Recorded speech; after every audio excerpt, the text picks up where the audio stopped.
evening, ladies and gentlemen. Jai Hind.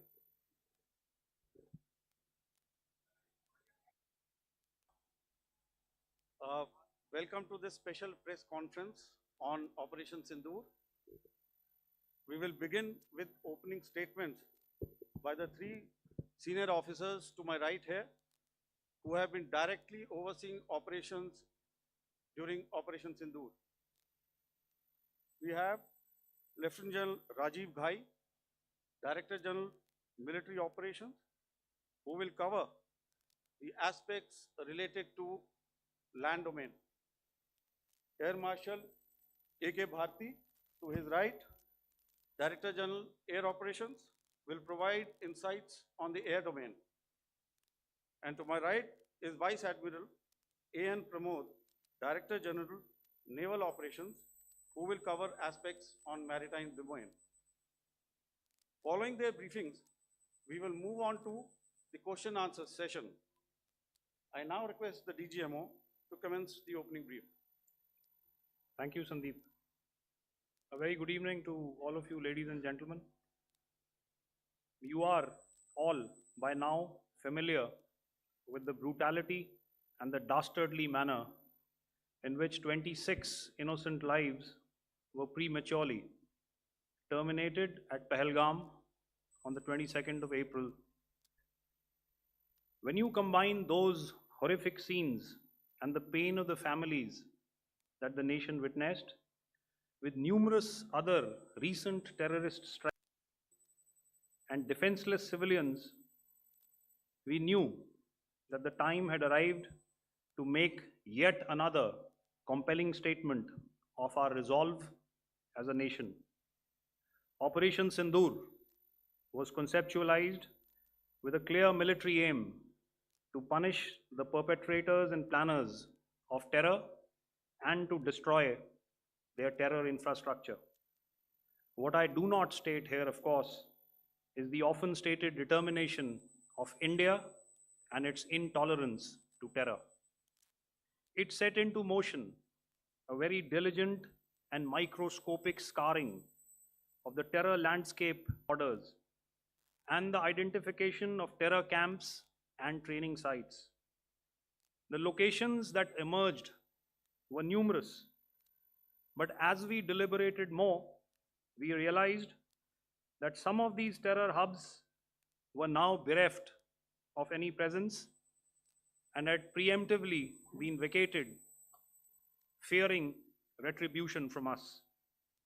There was also a term of reference and our own binding, self-imposed restriction to target only terrorists and thus prevent collateral damage.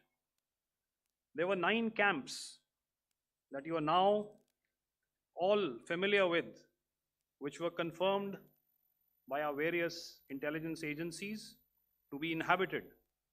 Some of these were in POJK, while there were others that were located in the Punjab province in Pakistan.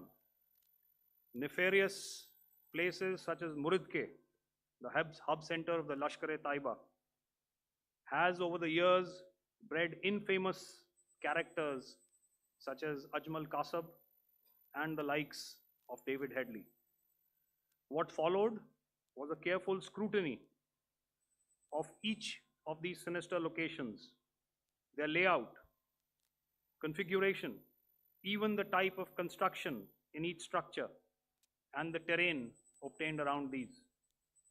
This was with an obvious intent to deduce and identify the exact vector that was required for their neutralization, as also the eyes in the sky that we would send up to ensure that we brought back evidence that we had indeed targeted what we set out to. The precise images of these engagements on that fateful and historical night have already been showcased during the first press statement on the 7th of May that was helmed by our Foreign Secretary. I have no doubt in my mind that we achieved total surprise, and those strikes across those 9 terror hubs left more than 100 terrorists killed, including high-value targets such as Yusuf Azhar, Abdul Malik Rauf, and Mudassir Ahmed that were involved in the hijack of IC-814 and the Pulwama blast. The line of control was also violated soon after by Pakistan, and the erratic and rattled response of our enemy was apparent from the number of civilians, inhabited villages, and religious sites such as Gurudwaras that were unfortunately hit by them, leading to a sad loss of lives. The Indian Air Force played a major part in these strikes by engaging some of these camps, and the Indian Navy provided wherewithal in terms of precision munitions. The Indian Air Force obviously had their assets up in the sky, and I will here request Air Marshal Bhatti, the Director General of Air Operations, to detail for you the methodology that the men in blue adopted to successfully manifest this mission. Thank you, Rajiv. A very good evening, ladies and gentlemen. It indeed is a difficult time that we have to come here like this and brief you. We could have done without this, but we had no choice. As the DGMO has detailed, the event was precipitated by the dastardly act at Pahalgaon. The sequence of events have already been detailed. We carefully selected the targets, and out of the 9 selected targets, the target systems that were given to the Indian Air Force were the notorious training camps at Bhavalpur and Muridke, these being further from the international boundary. Through critical target system analysis, we analyzed what was to be done to annihilate these targets and plan to engage these targets with precision air-to-surface guided munitions so as to avoid collateral damage. The modalities of planning process I will not go through at this instant. However, what I would like to show you is the results that we achieved through our targeted airstrikes. Could I have the second slide, please?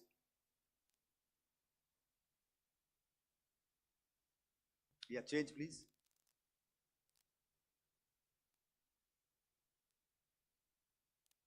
Okay. This is what the terror infra at Muridke looks like. If you see, north is as indicated, and to the right is east, where the international boundary lies. Could we have the next slide, please?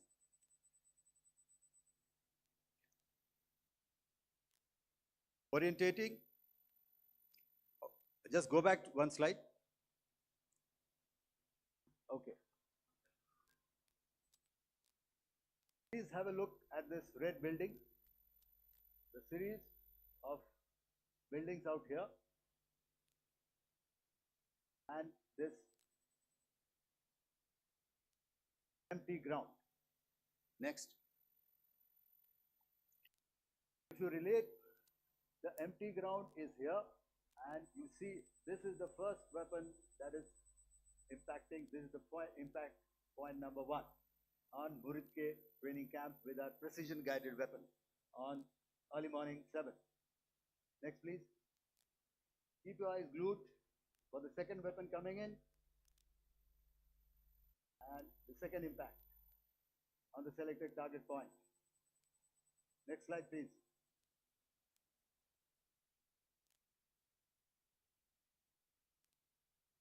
Third weapon, third impact. Continue. fourth weapon, fourth impact. So through these targeted and precision targeting, we addressed the target at Muridke, which was the turning infrastructure. Can you hear me? All right. Okay, I'll come closer to the mic. Now we go to the next target, which is the Bhavalpur training camp. Next slide, please. Okay, just wait. So the effect, if you see, the impact point, if I can point out, this is the impact point. The ammunition has gone through the roof and it has created a blast inside, the photographs of which you would have, all of you would have seen. And the red building, after that, there was this double-story building. It has been completely decimated by our precision targeting. Next, please. The target system, which was in the north, a series of buildings. I'll show you how it looked. Next. Completely destroyed by our precision targeting. Next. Now coming to Bhavalpur, this is the target complex that we are dealing with, a fairly large target complex. So we had to carefully choose the points that we needed to address, which were high value and which would meet our stated objectives of eliminating the terrorists. I would like to draw your attention to this red canopy, and in relation to that, I would cover the targets. One target system is a series of buildings here, other one here, and other one out here. Next slide, please. This is how it looked before, and this is how the building looked after the impact of the weapon. And orientation in relation to this red, you can see here. Next, please. Before, next, and after. The roofs have completely collapsed. Next. This is the target system. Next. Precision targeting, and we have achieved our objectives here. Next. All right, so that was what we did on the 7th. Our objective was to address these two terrorist camps, and that we did with precision. And thereafter, we maintained a robust air defense posture, because remember, our objective was to target the terrorist and terrorist infrastructure, not any other infrastructure, not the Pakistani military, not the Pakistani any other infrastructure. So that is what we have maintained on the 7th of May. However, what we saw in the evening of 7th of May, we were saturated with a raid of Pakistani unmanned aerial vehicles and small drones. And these came in waves in our civilian areas, over our military installations, and all of them were successfully intercepted. Few of them did manage to land. However, there was not much damage that they did. And we have our robust counter-US hard kill and soft kill systems which did the job. However, the difference here was that we had targeted the terrorists. The adversary now has targeted our civilians and the military infrastructure. So it had to be responded to. So in a quick and calibrated response, that very night, we struck their radar installations at Lahore and close to Gujranwala, the LYT installation, to indicate to him that we are ready, yet we do not want to escalate. Our fight was with the terrorists and not with the Pakistani military establishment. Thank you.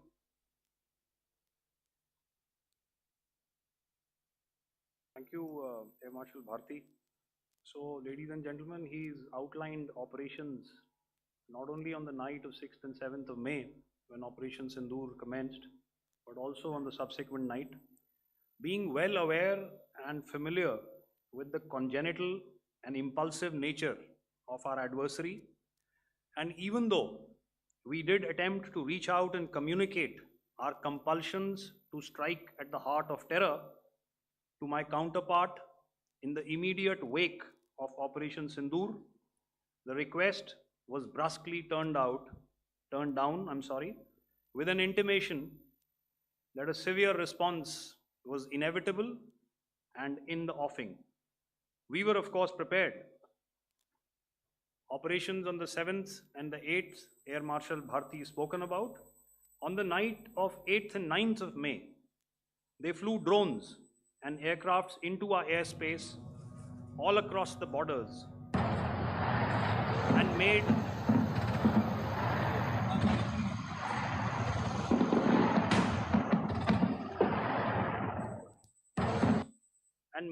largely unsuccessful attempts to target numerous military infrastructure.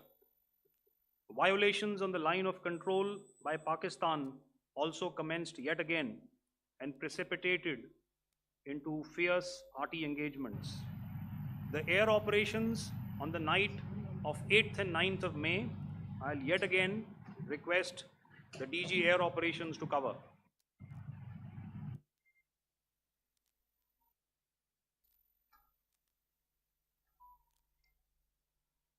So I just covered what happened on the night of 7th and 8th.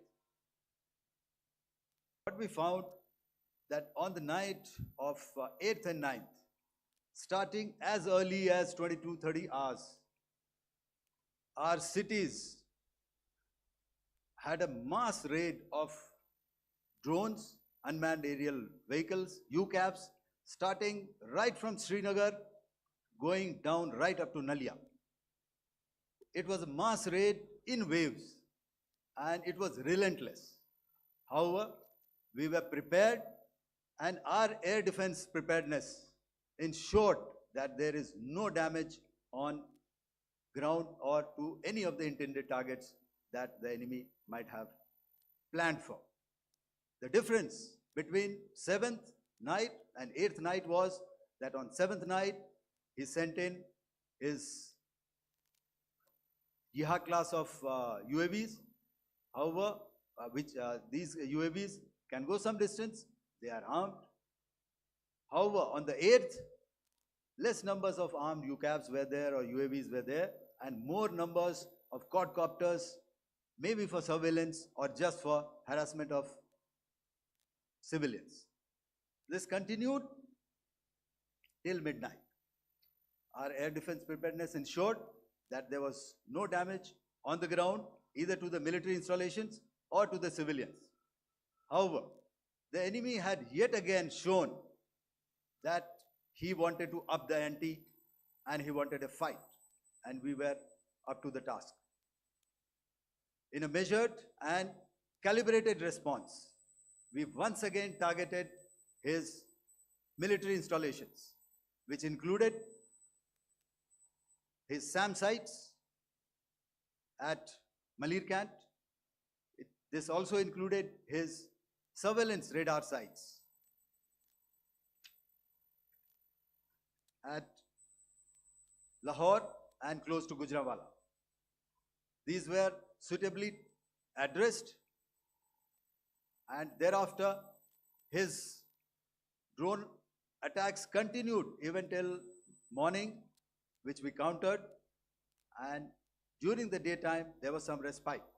Here I would like to bring out another aspect. What we found was that while the drone attacks were being launched from somewhere close to Lahore, enemy had allowed his civilian aircraft to also continue to fly out of Lahore. Not only his own aircraft, but international passenger aircraft, which is quite insensitive, and we had to exercise extreme caution, even at the cost of some tactical disadvantage, to ensure that there is no damage to any of the civilian aircraft. And this was also brought out in our press briefing during the day. So I will now hand over to my colleague to cover the events of 9th onwards. On land, we also undertook certain measures such as deployment of air defense and electronic warfare assets to establish an integrated grid with the Indian Air Force. And I have seen and heard some of you wax eloquent about the benefits of such an architecture when it comes to negating and combating air intrusions. We also carried out deployment to include movement of our forces in the land, sea, and air domains. The night of the 9th and the 10th of May saw similar intrusions by drones and aircrafts, and this time there was a concerted effort to target airfields and some very, very important logistic installations, albeit yet again unsuccessful and denied gallantly and efficiently, I must say, by the integrated Indian Air Force and Indian Army Air Defense. We further strengthened our deployment and also initiated some pressure points to send a very clear and unambiguous message to the other side to desist from any misadventures on land. Some of the airfields and dumps saw repeated attacks in waves from the air. All were thwarted. The Pakistan Army has reported to have lost approximately 35 to 40 personnel in artillery and small arms firing on the line of control between the 7th and the 10th of May. What the other side had probably also not reckoned with was the speedy and precise turnaround and hit back by the Indian Air Force. And I will yet again ask Air Marshal Bharti to speak about these significant and game-changing strikes. I will thereafter request Vice Admiral Pramod, my colleague and Director General of Naval Operations, to tell us about some very telling naval maneuvers in the Arabian Sea that exerted pressure on the night of 9th and 10th of May. Over to you, sir. Commencing about 2000 hours, that is 8 p.m. local time, on 8th of May, several Pakistani unmanned aerial systems, drones, combat vehicles attacked multiple IF bases. These included Jammu, Udhampur, Pathankot, Amritsar, Bhatinda, Nal, Dalhousie, Thois, Jaisalmer, Uttarlai, Falodi, Nalia. These were almost simultaneous and they came in waves. All our AD guns and other systems were waiting for them. All these waves were neutralized by our trained crew using the air defense systems that they have, and also some of them were utilized using our legacy systems like Pechoras and IF Summer, which we have recently acquired. And some were neutralized by the Garud snipers. There was no damage on ground from these incursions and these mass raids, if I could call them, from the Pakistani side. However, following these relentless attacks on our air bases, on our forward positions, and on our civilian targets, this was time to convey some message to our adversaries. And therefore, a decision was taken to strike where it would hurt. And towards that in a swift, coordinated, calibrated attack, we struck his air bases, command centers, military infrastructure, air defense systems across the entire Western Front.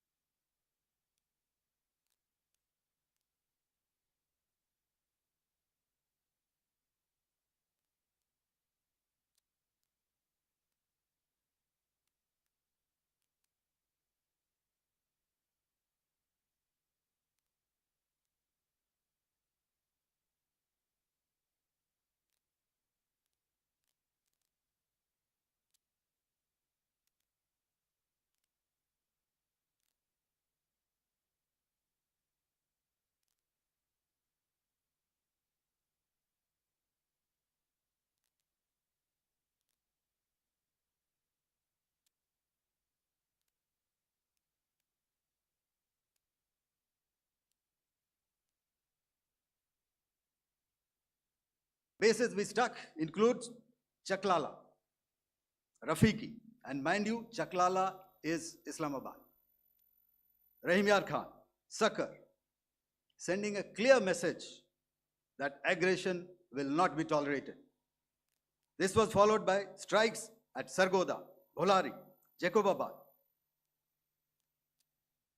We also struck the C2 centers at Murid, the UAE complex at Murid, Rafiki, radar at Chunia, which I will show you, Rahim Yar Khan airfield, and the unmanned combat aerial vehicle hangar at Sakar. I would like to reiterate here that we have the capability to target every system at these bases and more. However, it was only a measured response to instill good wisdom to our adversary to refrain from further escalation. IF response was directed only at military installations, avoiding civilian and collateral damage. I would now like to show you some of the effects that have been achieved as a result of our air operation.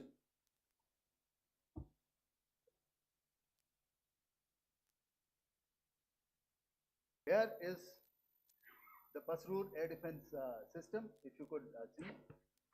Zoomed up view, this is the radar mounted on a high tower. And after the strike,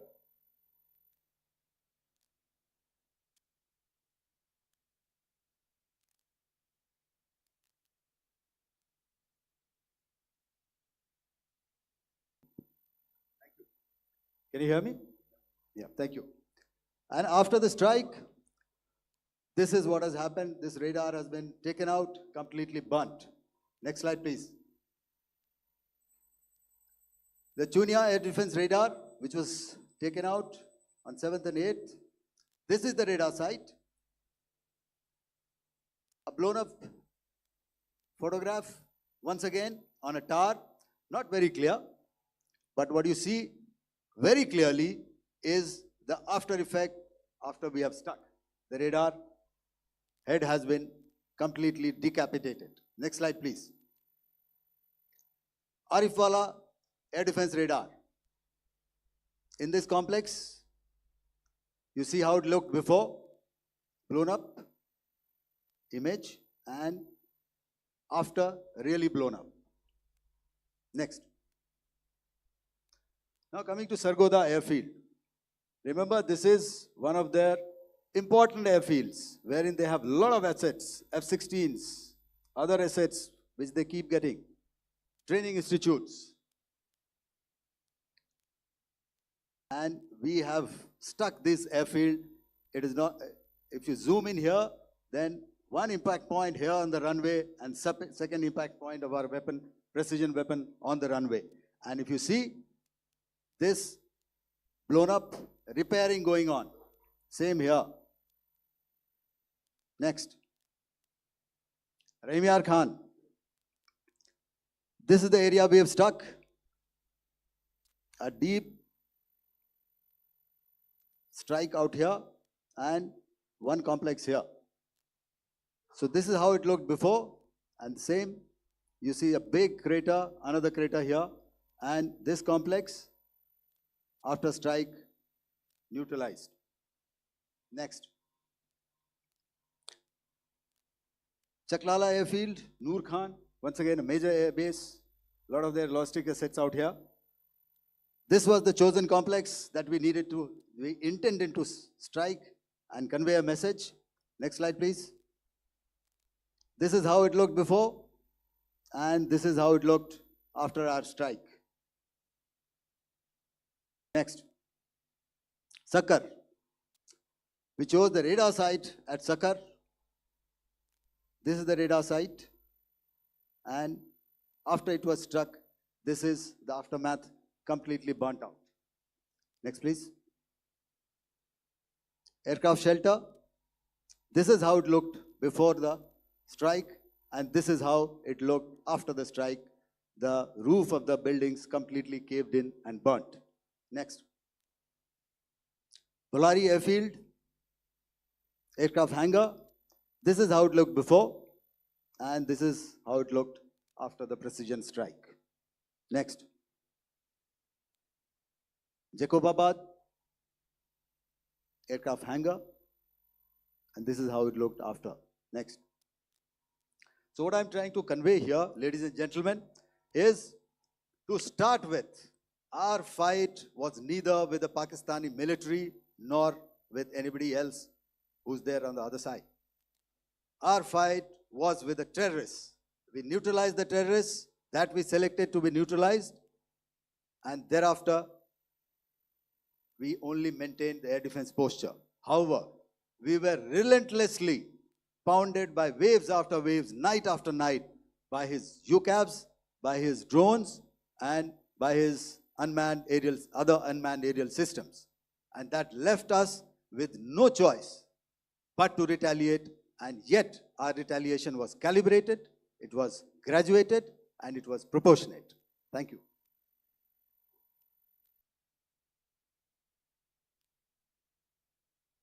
Good evening, ladies and gentlemen.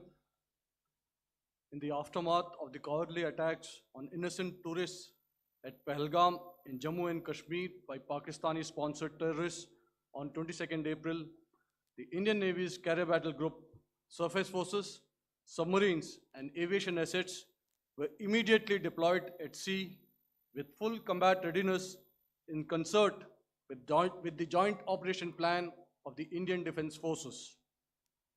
You may be aware that we tested and refined tactics and procedures at sea during multiple weapon firings in the Arabian Sea within 96 hours of the terrorist attack. The aim was to revalidate our crew, armament, equipment, and platform readiness to deliver various ordnance on selected targets precisely. Thereafter, our forces remained forward deployed in the Northern Arabian Sea in a dissuasive and deterrent posture with full readiness and capacity to strike select targets at sea and on land, including Karachi at time of our choosing.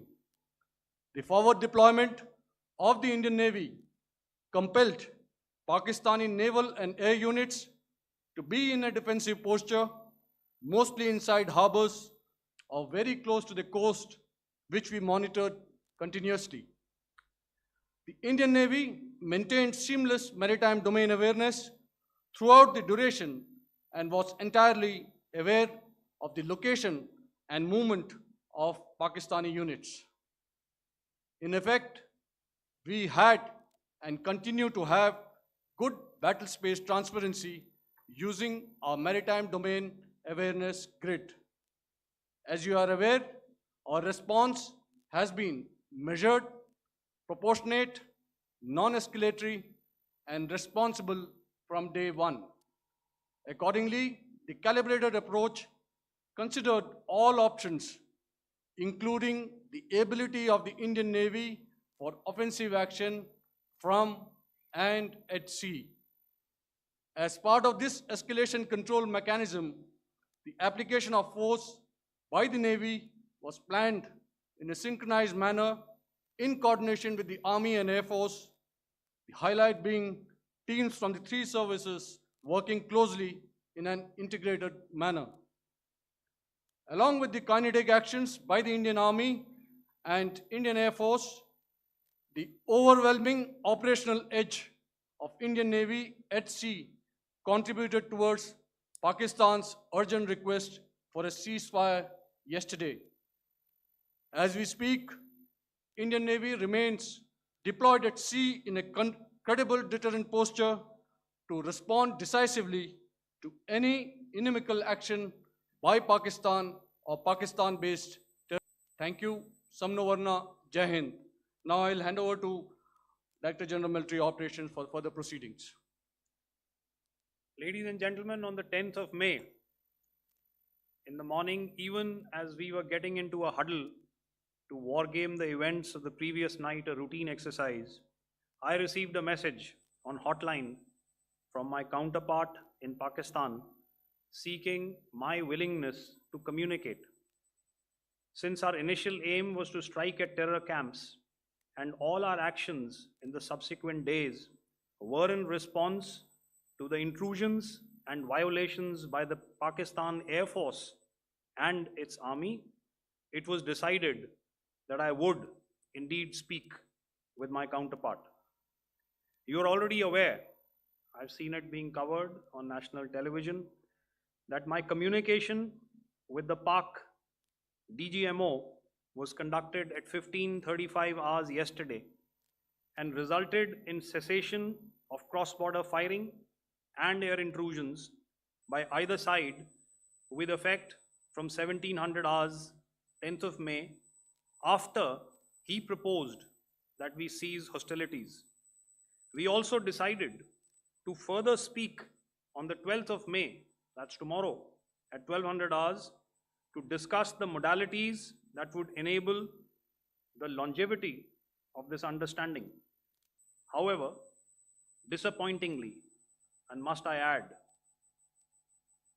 expectedly, it took only a couple of hours for the Pakistan Army to violate these arrangements by cross-border and across the line of control firing, followed by drone intrusions across the expanse of the Western Front through last night and in the early hours of the morning today.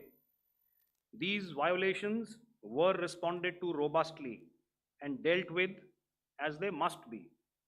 We have earlier today sent another hotline message to my counterpart highlighting these violations of the understanding between the DGMOs on the 10th of May and our firm and clear intent to respond to these fiercely and punitively, if repeated tonight, subsequently, or later.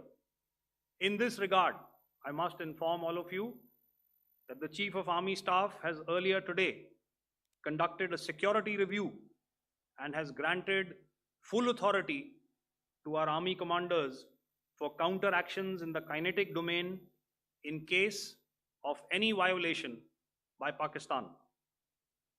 In the end, I pay my solemn homage to my 5 fallen colleagues and brothers from the armed forces and civilians who have tragically lost their lives in Operation Sindoor.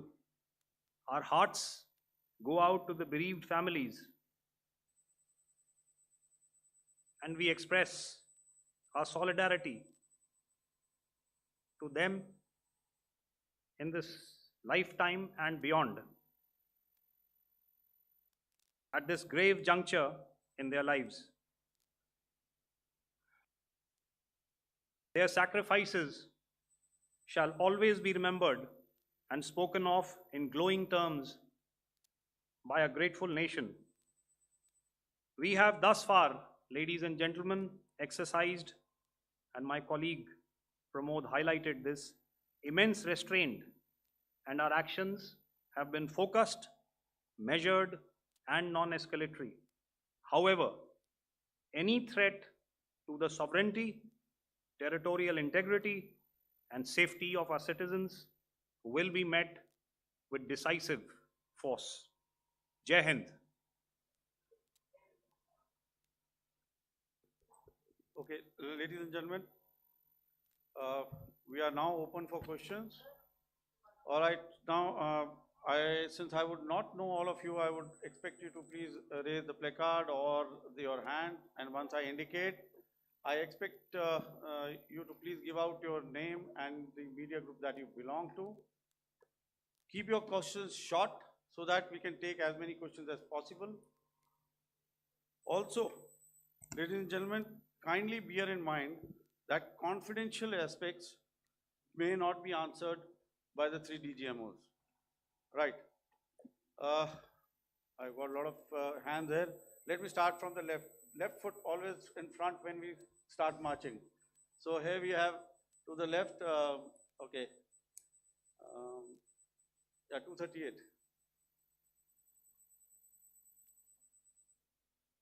Hello. So this is Manas Pratimhuyan from PTI, Press Trust of India.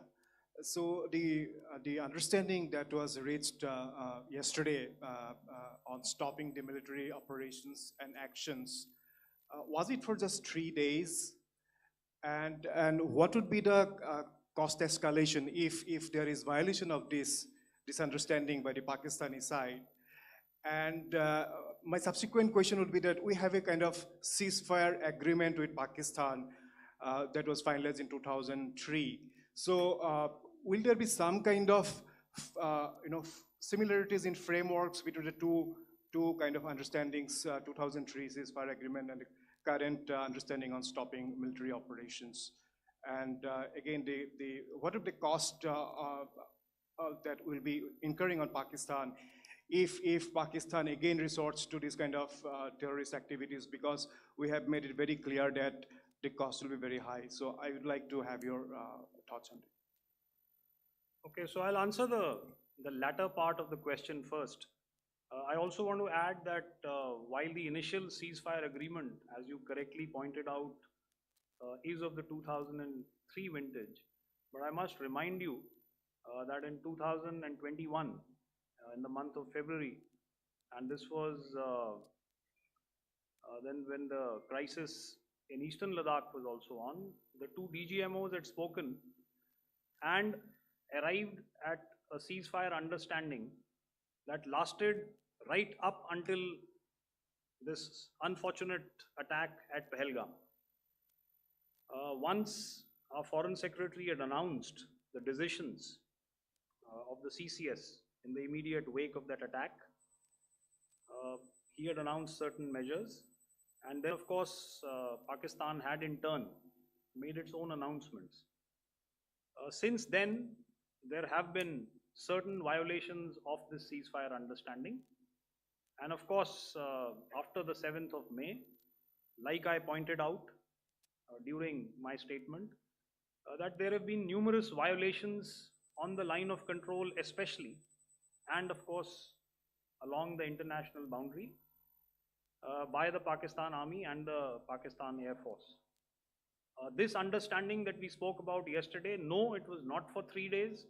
It was first to stop aggressive and hostile activities immediately, let that order and direction settle down for about 36 hours, and thereafter discuss modalities, like I said, to ensure its longevity.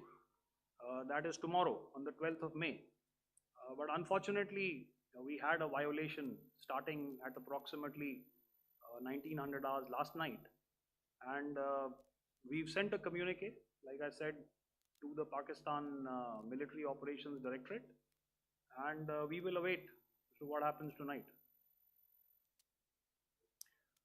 All right. The cost escalation, I mean, I'll leave it to your best imagination. I've already said that the response will be fierce and punitive. Now, the right foot forward. Yeah.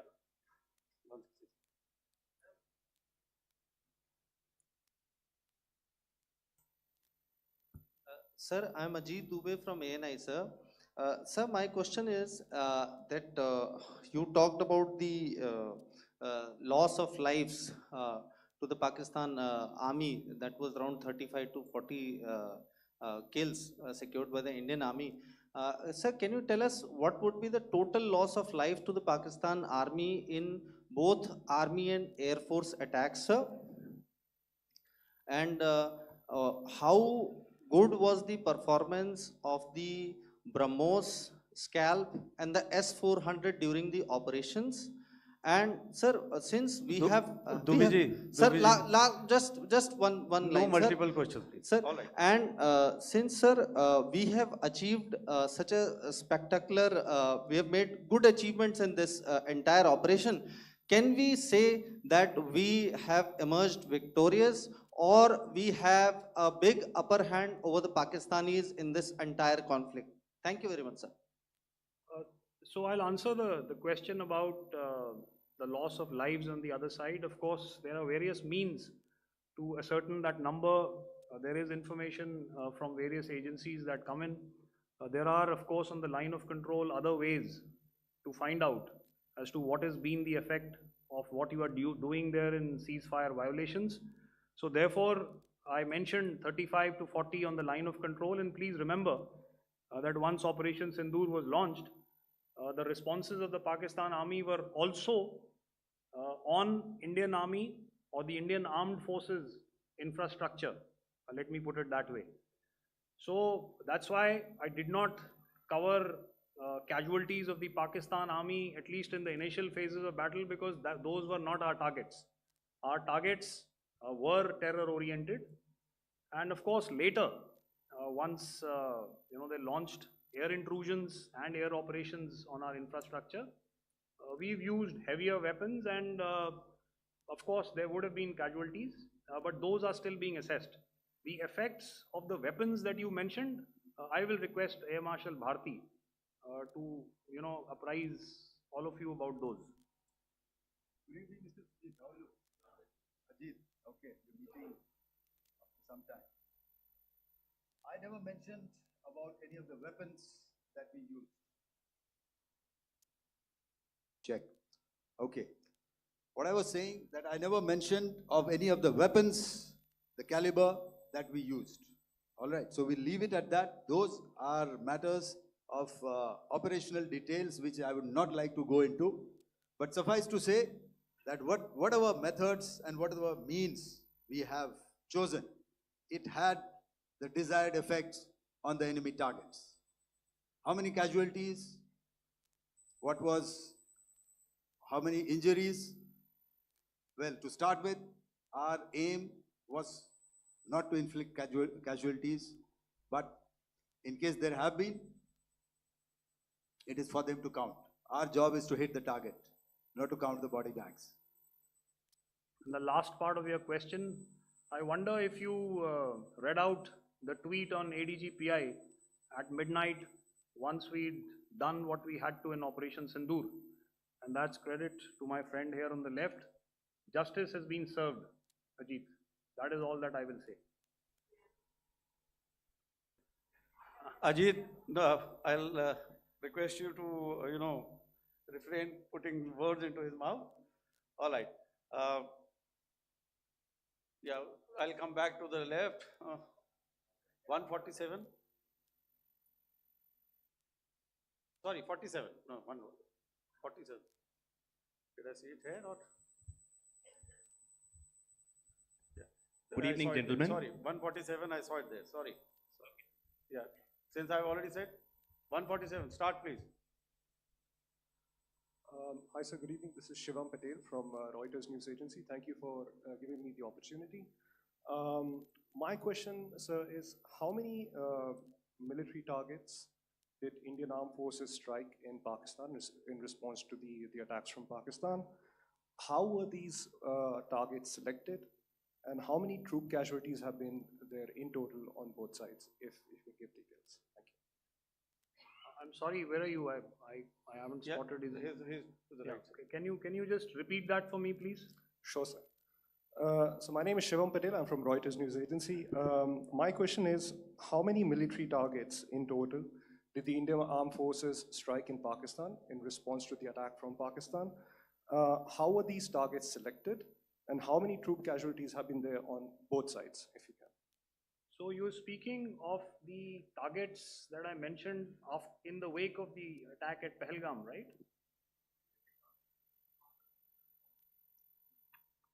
Yeah, I think it's amply clear to everybody here that the Pakistan Army has not crossed the international boundary, neither in the plain sector nor on the line of control. So the intrusions have been in the air. There have been certain attempts on the line of control when ceasefire violations have been on to try and infiltrate and carry out and perpetrate activities that we are all very well familiar with.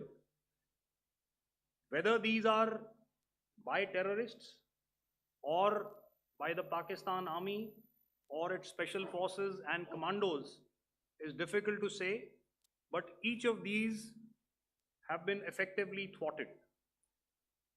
So therefore, as far as engagements of military targets on the other side is concerned, I thought Air Marshal Bharti covered those very well and in detail. And he also mentioned as to how they went about targeting those. I think those images were very clear and very, very graphic in telling us as to what we needed to hit. And you'll remember right at the outset, I said that we even went into what was the construction in each of these locations, and therefore decided on the vector that had to be utilized. Please. Okay, if I could add to what the DGMO has said, I have already detailed the targets. Now, whether it is X numbers or Y numbers is that is immaterial. And what damage have we inflicted? You have seen. What are the casualties on the other side? As I said, that is for them to count. As far as we are concerned, from the air defense side, if they had a choice, they would have definitely come in. They are fighters, there are more numbers of UCAVs. It is not that they did not intend to come in. It is only that our robust AD posture prevented them from coming in. So that must be known, and that must be realized by all the audience here. Yeah, I'll come to the left now, 24.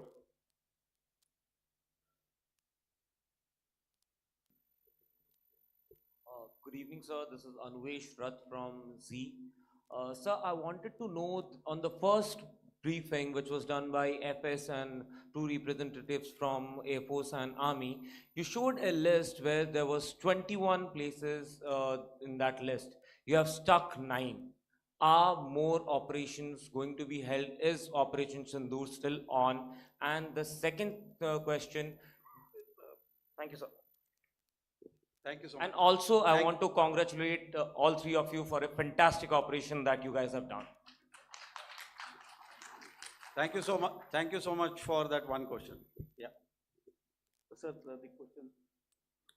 Unfortunately, Rath, is that your name? I'm sorry.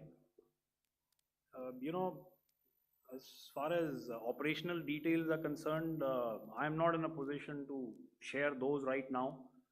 But I think I'll take a cue from Pramod. He said towards the end that the Indian Navy is still in a posture that is deterrent. And I have already made it very clear towards the end of what I said that it's only a couple of hours ago that the Chief of Army Staff has carried out a security review, and he's authorized our Army commanders to deal with violations of any kind from across the borders in a manner that they deem fit. So again, to reiterate, the response will be fierce and it will be punitive.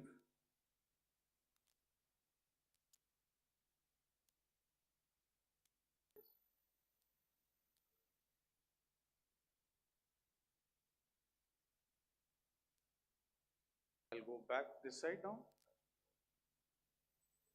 Yeah, 255. She said middle wale kya karenge, so 255. Oh, sorry.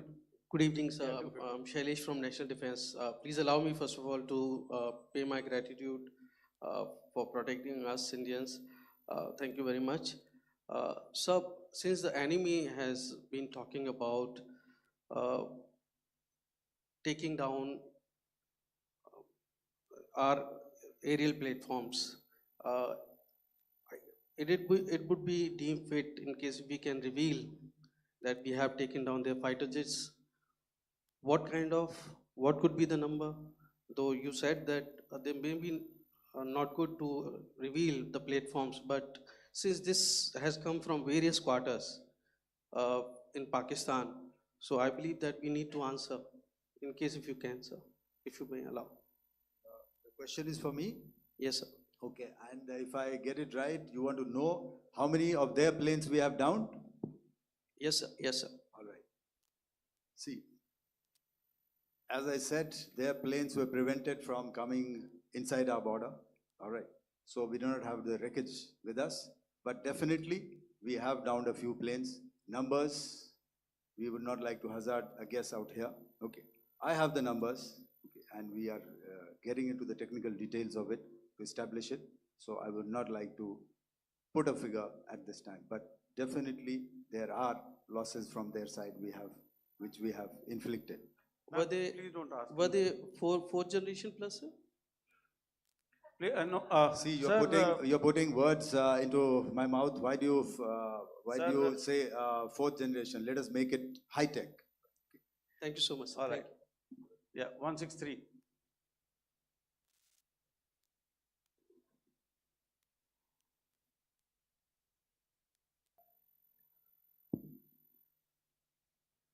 तो मैं मंजीत नेगी हूँ आज तक से। मेरा सवाल ये है कि इस पूरे ऑपरेशन में जो आतंकी ठिकानों को निशाना बनाया गया, क्या नंबर्स कुछ बता सकते हैं कितने आतंकी मारे गए? कुछ नाम सरकार मतलब कुछ नाम मीडिया में आए भी हैं जो बड़े उसके मास्टरमाइंड थे। और एक सवाल जो आज एयरफोर्स ने भी एक ट्वीट किया कि ऑपरेशन सिंदूर अभी जारी है और सरकार की तरफ से भी कहा गया। और पिछली बार जब विदेश मंत्रालय की प्रेस कॉन्फ्रेंस पहली हुई थी उसमें वो लिस्ट दिखाई गई थी कि 21 टेरर कैंप आइडेंटिफाई किए गए हैं। तो क्या जो बाकी बचे हुए टेरर कैंप हैं उन पर भी कार्रवाई होगी? और एक नंबर अगर आप बता पाएं कितने टेररिस्ट मारे गए? Manjeet ji, 3 questions. The third one has just been asked here before. So 21 this thing. So I'll request the first to be answered so that we have more number of people who can ask. Manjeet, जब मैंने statement दिया तो मैंने शुरू में ही कहा कि जैसे ही ऑपरेशन सिंदूर कॉन्सेप्चुअलाइज हुआ तो हमारा जो पीछे की कार्रवाई होती है स्पेड वर्क और टारगेट्स को आइडेंटिफाई और एनालाइज करने की कार्रवाई शुरू हो गई थी। मैंने जब स्टेटमेंट दिया तो मैंने बताया कि बहुत सारे थे, हमने 21 दिखाए होंगे और भी हैं, लेकिन वो लिस्ट फिल्टर करते करते 21 तक पहुंची। अब क्या आगे एंगेज किए जाएंगे? अगर ज़रूरत पड़ेगी तो ज़रूर एंगेज किए जाएंगे, लेकिन मैंने बताया कि इस समय जो इंट एजेंसीज ने हमें बताया कि फलाने कैंप में प्रेजेंस है, हमने उनको एंगेज किया। कुछ नाम मैंने लिए, कुछ नाम अभी पुख्ता किए जा रहे हैं। मैंने आपको बताया कि जो इंट एजेंसीज ने अभी तक असेसमेंट किया है उसमें उन्होंने कहा है कि तकरीबन 100 से ज़्यादा मारे गए हैं। और एक आज आपने तस्वीर भी देखी कि काफ़ी प्रोमिनेंट जो फ्यूनरल था, काफ़ी प्रोमिनेंट एक जो हस्ती हैं वो ऑर्गेनाइज कर रहे थे, और उस फ्यूनरल में और कौन कौन लोग अटेंड कर रहे थे वो तो आपने देखा ही। तो आप लोग सब समझदार हैं और मुझे ये कहने की ज़रूरत नहीं है कि इन लोगों को कहाँ से सपोर्ट मिल रहा है। अगर नहीं मिल रहा होता तो ऑपरेशन सिंदूर नहीं होता, तो उसी की वजह से है ये ऑपरेशन। तो मेरे ख्याल से मैंने आपके सारे सवालों का जवाब दे दिया। Ma'am. Sir, next is from 17. Sir, मेरा नाम अंजू निर्वाण है, TV9 भारतवर्ष से। सर, मेरा सवाल ये है कि ऑपरेशन सिंदूर में हमारी जो इंडियन नेवी है उसके बारे में सर थोड़ा सा बताएं कि किस तरह की उसकी भूमिका रही, क्योंकि हमने इस दौरान सर देखा कि बहुत सारी स्पेकुलेशन भी रही और ये बोला गया कि कराची तक हमारी नेवी ने ऑपरेशन किया है। तो सर इस पे थोड़ी सी क्लैरिटी चाहिए। और सर हमने कौन कौन से फाइटर एयरक्राफ्ट डाउन किए हैं, अगर उसका भी थोड़ा सा क्लैरिटी मिल जाए तो अच्छा रहेगा। तो मैं आपका पहले सवाल का जवाब दूंगा। I will make few sentences and leave it for your imagination. First of all, as I mentioned, we have quantitative and qualitative edge to deliver a massive blow to our adversary, and we completely dominate in the maritime front. Indian Navy's action is part of the escalation ladder mechanism which we have worked out amongst 3 services. This time, if Pakistan dare take any action, and Pakistan knows it, what we are going to do. That's all. आपके सवाल का जवाब मैं पहले दे चुका हूं। आपके सवाल का जवाब मैं पहले दे चुका हूं, इसलिए मैं बस उस तक ही सीमित रखूंगा और इतना कहना चाहूँगा कि आने वाले दिनों में आपको खुद ही पता चल जाएगा और ऐसी बातें छुपी नहीं रहती हैं, तो पता चल जाएगा. So at this time we'll Okay. just let it be. Okay, ladies and gentlemen, we have one or two more questions, sir. So, please, they are going to be outside. You can speak to them there also. 104, 104.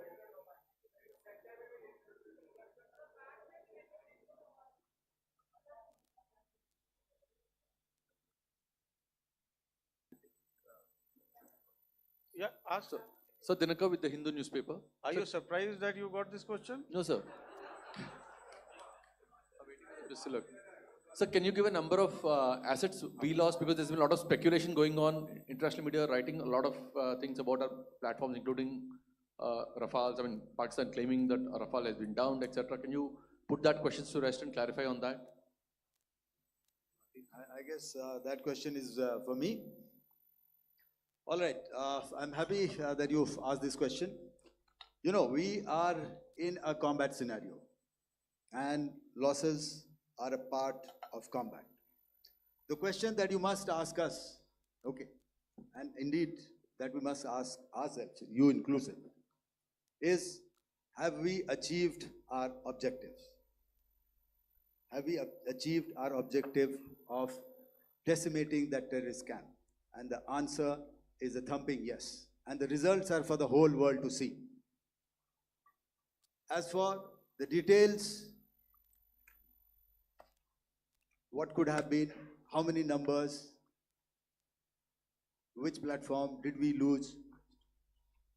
You know, at this time, I would not like to comment on that, because we are still in a combat situation.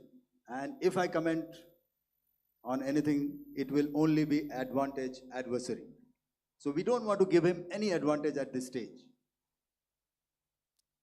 All I can say is that we have achieved our objectives that we selected, and all our pilots are back home. Thank you. Okay, hold, please don't, please be civil here. So we'll have 220 now. Hello sir, this is Anita Chaudhary sir from Swadesh newspaper. मेरा सवाल है, क्योंकि ये हमारे जो पहले जो action रहा वो आतंकवाद के खिलाफ रहा, तो आतंकवाद में अजहर मसूद की तरफ से एक बयान जारी किया गया था जिसमें उन्होंने कहा कि हम इसका बदला लेंगे और जाज रुलाएंगे. तो क्या अगला, अगर खुदा न खास्ता अगला टेरर अटैक किसी भी तरह का होता है, तो क्या उसे एक्ट ऑफ वॉर में हमारी तरफ से दिया जाएगा और उसका क्या माकूल जवाब दिया जा सकता है? Thank you. Okay, hold, please don't, please be civil here. So we'll have 220 now. है आपके लिए कि हमने अपनी कार्रवाई hello sir, this is Anita Chaudhary sir from Swadesh newspaper. हमने उसके बाद मेरा सवाल है, क्योंकि ये हमारे जो पहले जो एक्शन रहा वो आतंकवाद के खिलाफ रहा, तो आतंकवाद में अजहर मसूद की तरफ से एक बयान जारी किया गया था जिसमें उन्होंने कहा कि हम इसका बदला लेंगे और जाज रुलाएंगे. तो क्या अगला, अगर खुदा न खास्ता अगला टेरर अटैक किसी भी तरह का होता है, तो क्या उसे एक्ट ऑफ वॉर में हमारी तरफ से दिया जाएगा और उसका क्या माकूल जवाब दिया जा सकता है? ये कोई वॉर से कम नहीं. Okay, hold, please don't, please be civil here. So we'll have 220 now. आपके लिए कि एयर फोर्सेस हमने अपनी कार्रवाई hello sir, this is Anita Chaudhary sir from Swadesh newspaper. हमने उसके बाद हर रात मेरा सवाल है, क्योंकि ये हमारे जो पहले लाइन ऑफ कंट्रोल जो एक्शन रहा वो आतंकवाद के खिलाफ रहा, तो आतंकवाद में अजहर मसूद की तरफ से एक बयान जारी किया गया था जिसमें उन्होंने कहा कि हम इसका बदला लेंगे और जाज रुलाएंगे. तो क्या अगला, अगर खुदा न खास्ता अगला टेरर अटैक किसी भी तरह का होता है, तो क्या उसे एक्ट ऑफ वॉर में आमतौर पर ये घुसपैठ लाइन ऑफ कंट्रोल ये टेररिस्ट करते हैं, लेकिन हमें इंफॉर्मेशन है कि हो सकता है ये पाकिस्तान आर्मी की टोलियां भी हों जो हमारे पोस्ट के ऊपर खामी पहुंचाने की कोशिश कर रही हैं. तो ये सारी एक्टिविटीज तो वॉर में शामिल हैं. तो ये कहना मुश्किल है कि आगे क्या होगा, वो स्पेक्यूलेटिव जोन में आ जाता है और मैं स्पेक्यूलेट नहीं करना चाहता. हर एक सिचुएशन अलग होती है और उससे एक तरीके से डील किया जाता है. मैं एक सवाल इसका मैं जवाब देना चाहता हूँ. एक मिनट. जो हम जो military होता, our main job is to prevent war and maintain peace and stability. So it is not that our response is a graded response. That means अगर किसी ने किया तो उसको graded उसमें किया, जैसे terrorist action हुआ तो what we did is a terrorist action and we destroyed all the terrorist camps. उसके बाद आपने देखा कि उनने थोड़ा सा कोशिश किया तो हमारे एयरफोर्स और आर्मी ने क्या किया, तो मिलिट्री टारगेट्स हैं उनको उनके ऊपर थोड़ा. So our aim is to maintain peace and tell our adversary that you do this and the response will be bloody. Okay, now as per the, please, we'll have 166 and 25 and after that no more please. Sir, this side. Ladies and gentlemen, please Sir. maintain, Sir, I'll this request side, you to sir. please be quiet. Jal Ghai? No. This side, sir.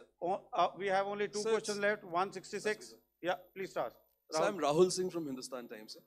So, so you were totally on top of the game in the kind of losses you've inflicted on the enemy. I mean, we saw the slides and everything.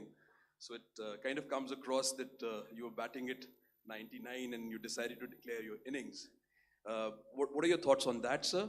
And do you think, are you weighing the option of the Pakistan army using this time, buying this time of the so-called ceasefire or the understanding? And you talked about how they could not be trusted. So buying time to kind of build up their war reserves, getting stuff from their friends like Turkey or China, are we considering that possibility, sir? Look, see, the call came from the Pakistani side to speak about cessation of hostilities. What pauses mean during such conflicts is known to everybody. You know, I don't want to go into the pros and cons of how preparation for war is made. You know, that is a process in itself. But I think my senior colleague here, the DG Air Operations, spoke, or he alluded at least, you know, to what this operation was precisely and specifically meant for. And I think that's something that we achieved, you know, right at the outset. Had we had the option not to go further, we probably wouldn't have. But we've been compelled to be in this situation. And as you've seen, the armed forces of India, and you know, you've got the three Director Generals sitting here, we are always prepared to face any eventuality. And like I said, that's for the sovereignty, the territorial integrity, and the safety of our citizens. So whatever has to be done will be done. You know, I'm not so concerned about what Pakistan will do in this time. I'm only concerned about what we will do. We have a roadmap and a plan, and we will follow it diligently, and we will follow it to the T. You know, that's the contention that I want to make here today. Ma'am, please. Okay, the last question, and ma'am, 25, she's been asking since the first one. Sir, I'm Nandita. Sir. She's not asking a question. Sir, I'm Nandita Dagar, DAGAR from DD News and DD India. Sir, I wanted to ask you that my question is to General Ghai. Sir, you spoke to your counterpart yesterday and the Pakistani counterpart. Sir, what is the Indian Army's assessment that despite that agreement, that talk that you had, despite that agreement coming into effect at 1700 hours yesterday, why did they violate it? And number two, yesterday at the joint Defense Ministry and Foreign Ministry briefing, Wing Commander Vyomika Singh and Colonel Sofia Qureshi had told us that we have cited the Pakistani troops amassing at the borders and at the LOC. Sir, has that situation changed? Have they withdrawn? And sir, if in case, despite now there is a lull, of course, but if tonight again, if the enemy again carries out shelling and aerial intrusions through drones, what is going to be our response, sir? Thank you. So without outlining the specifics of that response, I've already made it clear that there will be a response and it will be fierce and it will be punitive. Why the Pakistan Army chose the option of violating the understanding that was arrived at earlier yesterday, I think that's a question that we best answered by the Pakistan DGMO. I wouldn't be able to, give you that. But, in situations such as these, and if you go back into any conflict, sometimes these understandings take time, to fructify and manifest on ground. But without, getting into the reasons, it is our mandate to be prepared at all times, and that we were. It's not as if because there was an understanding we weren't prepared.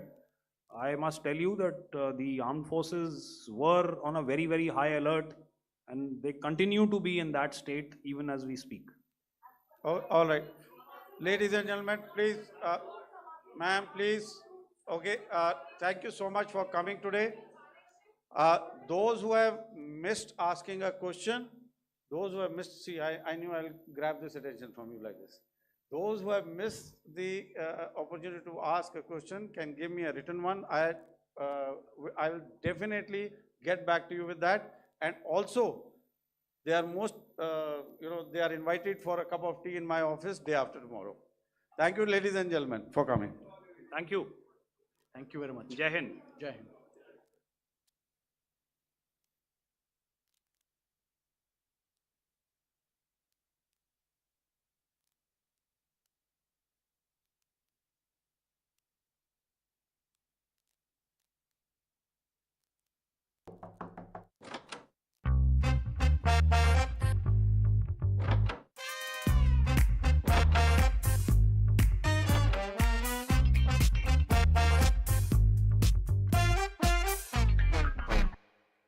अब ₹1 में घर लाएं AC हर कमरे के लिए Reliance digital से।